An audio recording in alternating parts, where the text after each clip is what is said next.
So, Badr, first of all, thank you so much for sitting with us today. Yeah, thank you. مبروك رمضان. الله يحفظك شكرا. What's it feel like to be back home during Ramadan? Yeah, of course, Ramadan, this is a holy month and ما كاينش أحسن من بلادك. This is an Islamic country. التقاليد ديالنا، الماكلة ديالنا، ديك الروينة قبل المغرب. تراويح, going to the mosque. So yeah, this is the experience is ما كاينش شي بلاصة أحسن من هنايا. Yeah, the whole package is better than doing it exactly. in The another family place. and all these people having the same values and mindset, and so yeah, this is a beautiful month to be in Morocco. So let's just jump straight to it. You are one of the biggest figures in kickboxing in particular and sports in general. You have an amazing history, amazing ratio and records. How do you see the progress of combat sports in Morocco right now? I think Morocco is a country with raw talents, many potential. I see a youth that is really inspiring, train hard. So I think for me this is just sometimes a lack of the right environment to make sure that this potential comes to its right. And I think for me this is one of my main goals, to create the right environment for these raw talents. So I assume that's what Punch is. Yeah, it's part of what Punch is. To create a space where they can really become what they want to become, and I think they deserve it. And I think this is, if I can be just a small part of their future, for me this is, alhamdulillah, it will be a great. An achievement. Exactly. It's already a huge achievement. So other than Punch, which is obviously a huge cornerstone in achieving what you would like to achieve for the athletes and the youth here in Morocco, what are some other projects, some other ambitions that you have? No, I think, to be really honest, I think Punch, this is part of my legacy. And I think Punch is really much more than a gym based on fighting, because for me, Punch, this is all about health. And this is really my vision. This is something that I truly believe in. These are some of my core values. And this is just making Morocco as healthy and sporty possible as possible. Like really health, this is like Punch is health. And this is what I really want to teach, especially the Moroccan youth, but also older people, like to value their health and to invest through sports into becoming healthy, and most importantly also stay healthy. So yeah, for me this Punch is really health.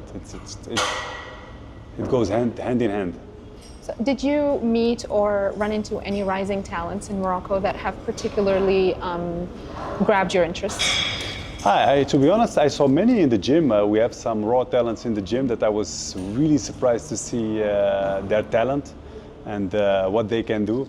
So yeah, I meet them on a daily basis. So, but at the end, this is just raw talent in the beginning. So this is a trajectory that will take a lot of time to see which ones will really explore.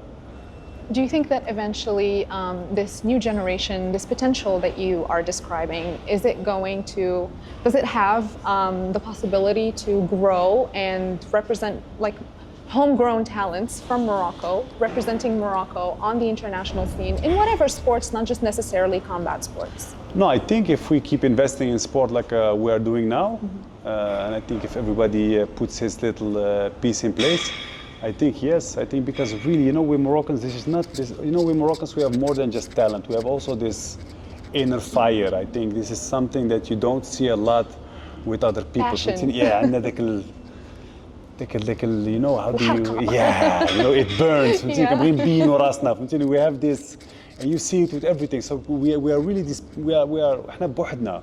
Like we are Moroccans. We are بوحدنا. We are a species by itself. And I think if we create the right places and the right environment for this athletes, I think Morocco can be great in many ways. Okay, what about women in particular? Do you see that women's roles in sports in general, combat sports in particular, since that's your specialty, do you think that they are growing in Morocco, that they're starting to have a space in which to grow and attempt to take their sport professionally? No, I think this is one of my favorite pieces about Punch, like this. For me, creating a space and motivating girls, young girls, to chase their dreams and to really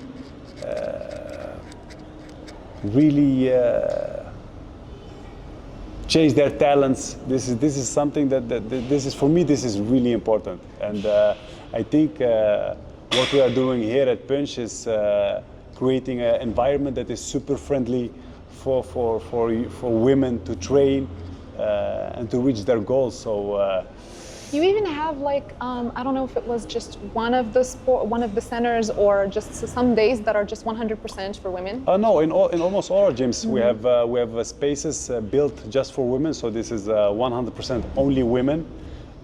This is truly built by the idea of creating a place where women can just enjoy being surrounded by just women, have the choice to train only with women.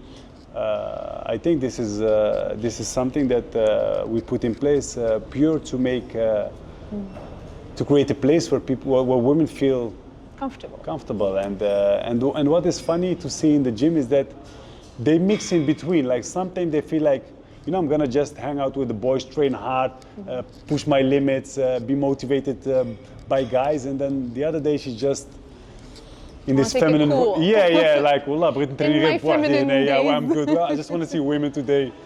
So I think this is something very nice to see, that they feel comfortable in switching between both places. But what is important is that we created this both spaces. Like we have a 100% femme, this is only women, and we have this place that they have the ability to mix with men. That's very inclusive. Yeah, but like I said, at the end, for me, Punch, this is a gym for all of us, and it has to be fit for everybody. So yeah, women, yeah, I think. Do you think eventually, with sports in Morocco in general Yes. is on the rise? I mean, we saw our Moroccan football teams, whether it's the women's teams the or boys the and the men's girls, yeah. teams. We also saw in the Olympics, we had a lot of athletes, some in combat sports, women and men. Do you think that with creating more of these spaces, these inclusive spaces, is it eventually going to have an effect on Morocco's representation internationally in these different sports? I'm gonna tell you, I think this is the only way to have this high impact in international level, is to create this kind of spaces where people can really benefit their talent. So I think this is the only way to create places where there is high quality surface, high quality equipment, the best of the best knowledge about how to train, how to eat, how to sleep. And if we create this kind of spaces, and I think Punch, this is really this space, I think yes, on international level we will be very achieving. Okay, so moving a little from Punch and Moroccan sports in general, zoning in on your career a little bit. Yeah. You've been training and fighting since you were 7 years old. Yeah. How long do you envision continuing your career in the ring?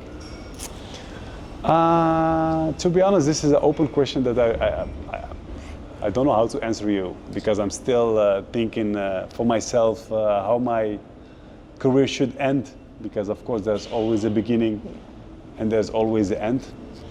And I think I'm in this transition phase of maybe giving back in a different way. Maybe coaching? Yeah, maybe coaching, or maybe just creating good spaces where people can train. But me, what is important is I just want to stay involved in sports when it comes to Morocco. With fighting, I don't know what the future will bring. There are some options, like, you know, I can call tomorrow, I can fight. But I don't know, I have this feeling that I have You don't have like a clear path of what your next career move might be? I think, like I said, creating an environment where sport can thrive, I think this is really now, Giving back, yeah, basically. yeah, but That's really, nice. really giving back, you know. Okay. And this is what I tell many people, like, okay, you know, all these years you've been watching me on television, winning, victories. And now it's much more fun because now I really meet these people who were supporting me and were always cheering for me. These are the same people now visiting and working on their own health and their own talent. So I don't know, I'm in this crazy stage of life and career where everything is like, Merging. yeah, yeah, yeah. I see. Well, you're one of the biggest Moroccan athletes that have represented Morocco internationally on massive stages. Yeah. Can you tell us a little how you feel being someone carrying the flag basically in such a massive way? You know, carrying this flag, this is, for me, this was always a kind of honor. You know, I was always super honored to do it. But you know, the responsibility was also super heavy. You know, it felt always like, okay, this is this heavy burden that I have to, You have to carry it. yeah, to carry with me. So it had two sides, like the pride and the responsibility. But for me, I always. How can you balance between these two things? No, it's something that happens like naturally because, you know, this is like a fight between, you know, I want to be the best, I want to make everybody proud. But on the other hand, it's like, well, I just don't hope that I disappoint everybody. So this is a constant. It's basically the same mentality in the ring and outside of the ring. Yeah, I see. Yes. Well, you began fighting under the Moroccan flag, I think, in 2005, right? I think it was 2005, yeah. Since then, since growing to the massive icon that you are, how has your relationship with Morocco evolved, especially considering that you weren't raised here, you didn't grow up here? No, I think it grew bigger and bigger in all these years because, you know, when I was fighting at all these stages and I met Moroccans in places in the world that I thought I would never meet Moroccans, and then always in this venue there was between all these thousands of people There is always a Moroccan. Yeah, ik heb ze ook gehoord. Maghreb, and you were like, hey, okay, I'm not the only one. Always the Yeah, Moroccan. alhamdulillah, or like a lost flag somewhere. So yeah, this was great because, you know, when my career started, I went to places like where one Moroccan flag or two Moroccan flags were seen in the venue, and, you know, when the years went by, these flags multiplied and multiplied and multiplied until we were fighting in venues of thousands and thousands of people, and it was only Moroccan flags. So I think this tells you exactly how it also went with how I felt, that it grew and it grew and it went bigger. And yeah, at the end, well, I just enjoyed it. I was like, well, alhamdulillah, I'm in this position where people really trust me and believe in me, and it felt like, yeah, you know, I can make this country happy every time I was just beating someone up. So yeah, this feeling was great, and you know, I always carry this flag with pride. And I think, especially these people who grew up abroad like me, you know, ملي كنكونوا تما, it always felt like, you know, you're missing something. You know, this is like, and you know, I'm Moroccan. Don't really belong there. Yeah. And because of this hard work that I put in, you know, let's go back even further. You know, you know, we're Moroccans. Okay, we're Moroccans, we live abroad. كنجيو المغرب. ماشي مغاربة, ماشي. Not Moroccan enough for Morocco, Yeah. not European Not enough for the yeah, Netherlands. exactly. So we are lost in between. There's always this limbo. Yeah, but you know, when I started really to put Morocco on the map in my sport, you know, we had this unity. Like everywhere where I fought in Europe, Moroccans came together. So it gave me this feeling of being home, even when I was not home.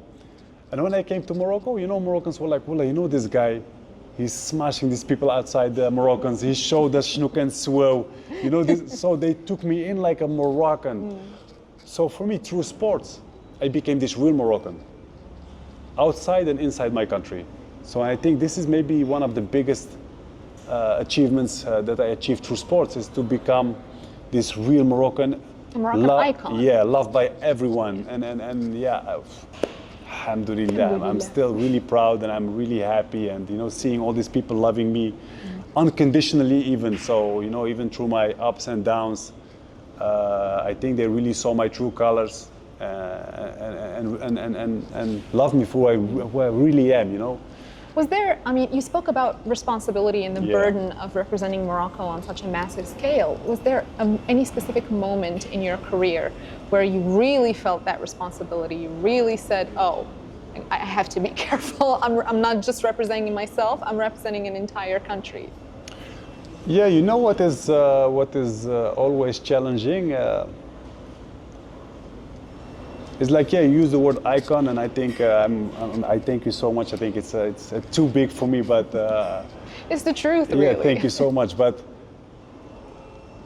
you shouldn't forget I'm also a human, and I think this is where sometimes the hardness comes in. You know, like, yeah, I am this person. I really have this responsibility, but at the end, I stay a human. I'm just a human being. I make mistakes.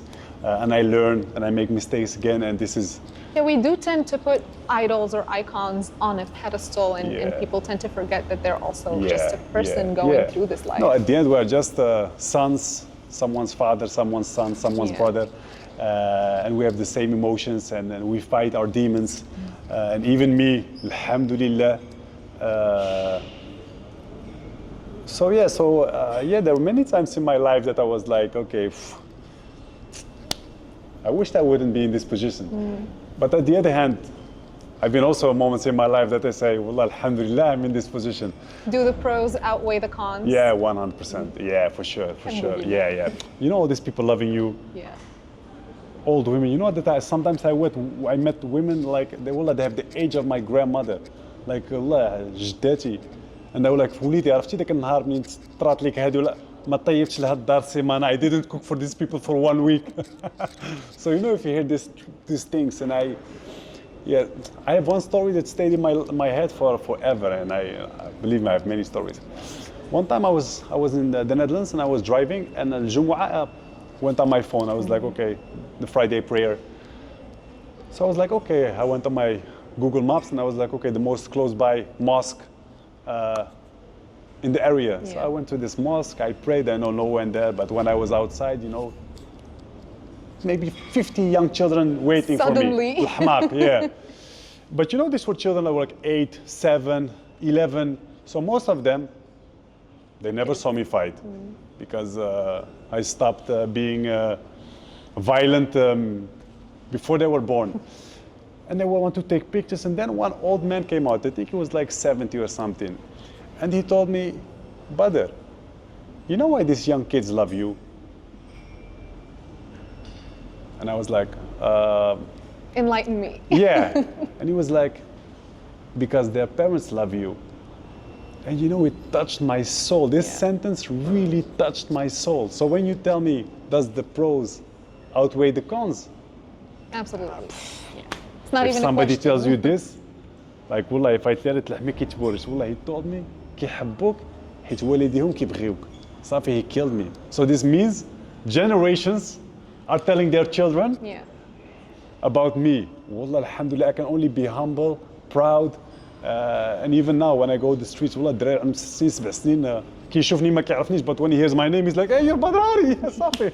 So you know, this the name alone carries massively. Yeah, so you know, the pros, yes, wallah, they outweigh the cons.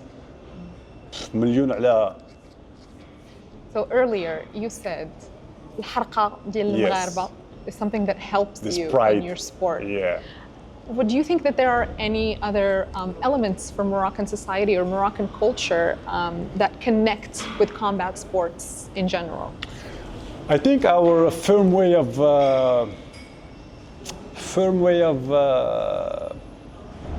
dealing with children. You know, this mom اللي ديما علاش كتبكي اسكت دير عقلك yes والله, this is part of it. I tell you, I'm super proud of my mom and my dad because والله, they كبروني في حال هكا. Before a fight, you could just listen to a Moroccan mom. No, I just call my mom. You no, but you know, I call my mom. Yeah. This is a ritual that I have in my fight. Like 3 minutes, my coach knows he's ready. He took my phone. Here's your mom. And then I speak with my mom. My mom starts to cry. Always. Well, 100 and ما نعرف شحال من fight, and she's still, Mama, I beat up half the world, but she still cries. And when she cries, and she told me, وليدي, can she start this dua? And I tell her, this guy, he made my mom cry. So I go with this. It's motivation. Yeah, with this emotions. خبارك والله بكيتي لي امي اليوم. خبارك ندخل I'm gonna نسافر.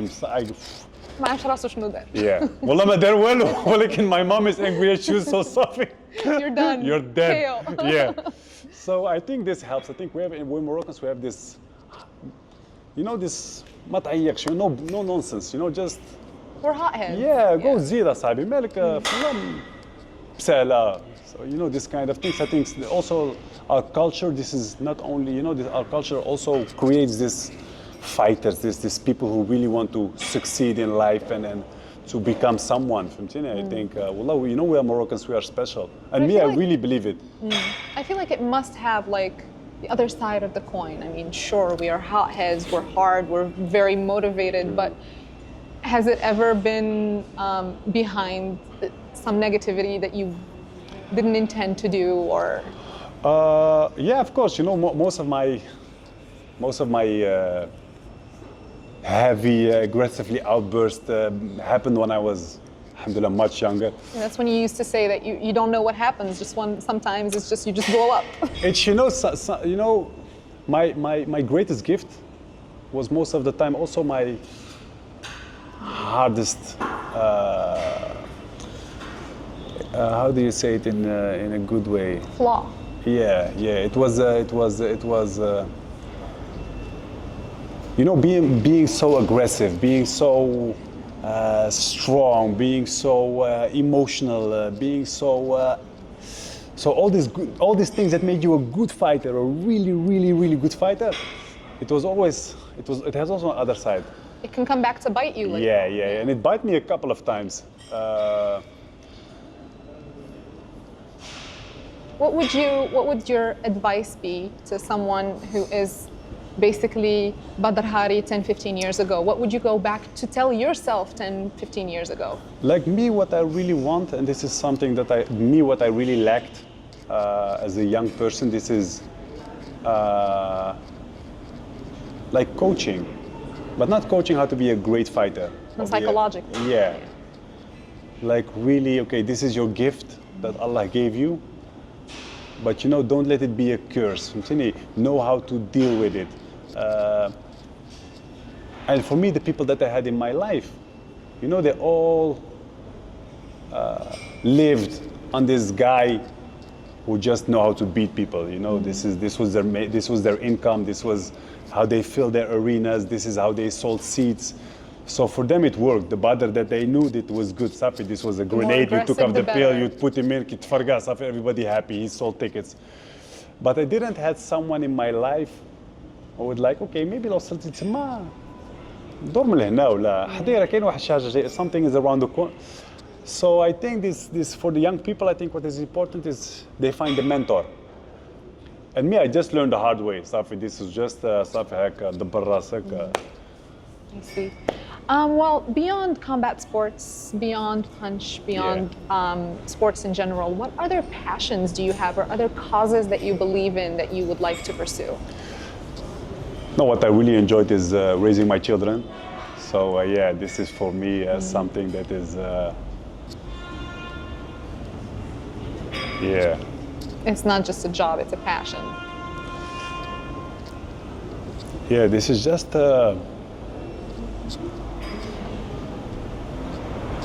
I think, I think being a father, this is something that I really enjoy to do. So, this is, I think, one of my my biggest passions.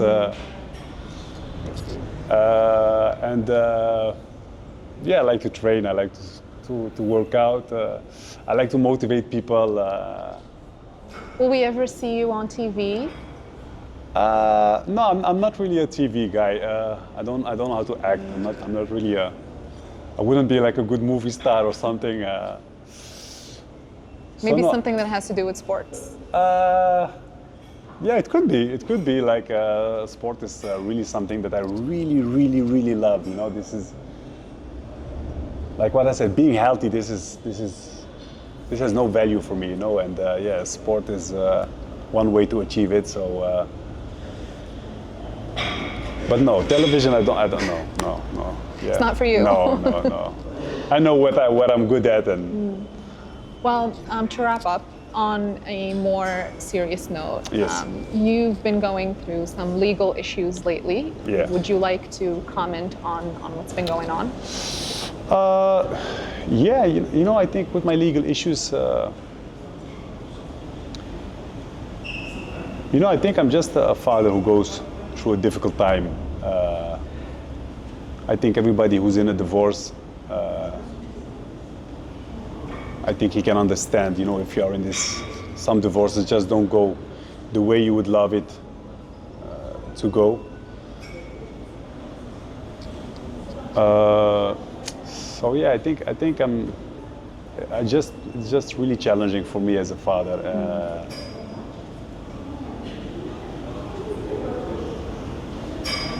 You know, if you are this father who really loves being with his children, you know, if you are divorced, you know that you are really gonna, you have to split the time. Yeah, you have to split the time. But you know what hurts me the most is, you know, when your children live in a country where splitting between the time between a father and mother is not seen equally. So there is like kind of A parent or like B parent, where one person can see the children 1 day a week and the other one sees them 6 days a week. It's the same here as well. Yeah, it's hard. It's the same here as like well. It's hard. For me, this is hard because I believe that it's the right of the children, not even the right of the parent, but of the children, to have equal time between father and mother. So this is something that I really believe in, and so yeah, sometimes things happen, and I think for me what happened, this was just a moment where I was surprised by the emotions of my children, and in Moroccan we say "shaitan hadar," you know.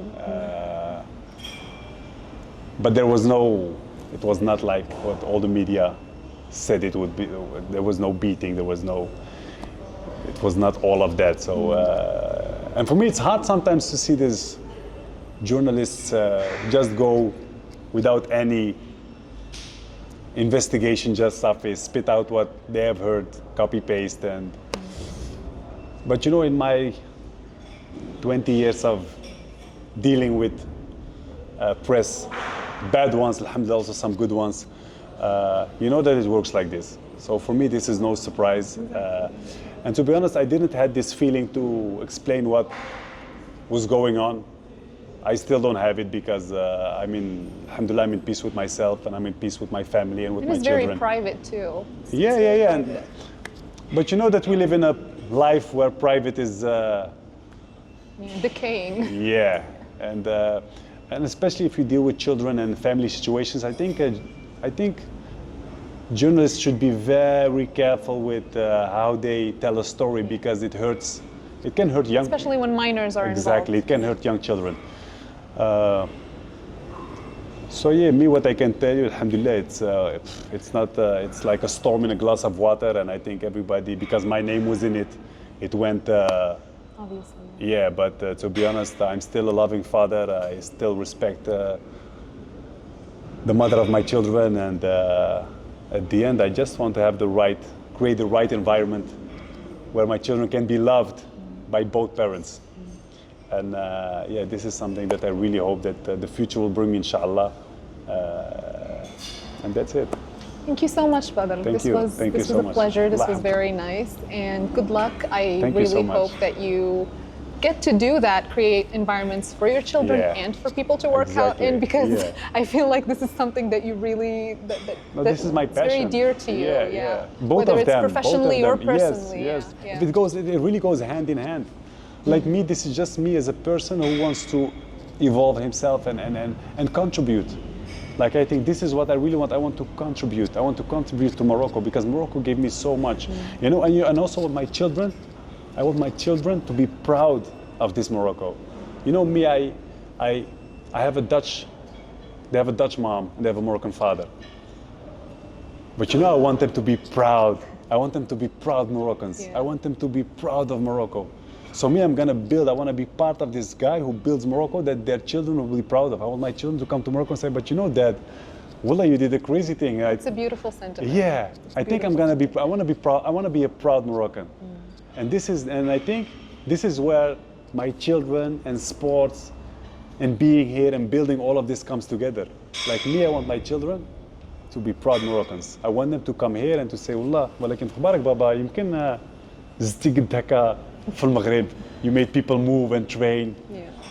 I don't want them to be proud of me as a father. I want them to be proud Moroccans. And I think really this is, and I think we should all be part of building this Morocco where we can all be proud, inshallah. And this is you, me, and everybody here. You know, this is something, this is this responsibility that we all hold. Yeah. Maybe mine is Going in back a to the responsibility. microscope, but believe me, all of us. Yeah. And inshallah, Allah will help us in this journey.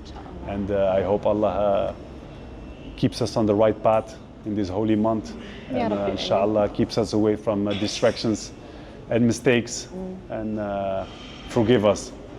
I think this is a beautiful month of forgiveness. So Well, I think this is a beautiful note to end on, Yeah. to wrap up on. Thank you so much thank you so for much. this interview. Allah This was yahfadek. very nice. Merci.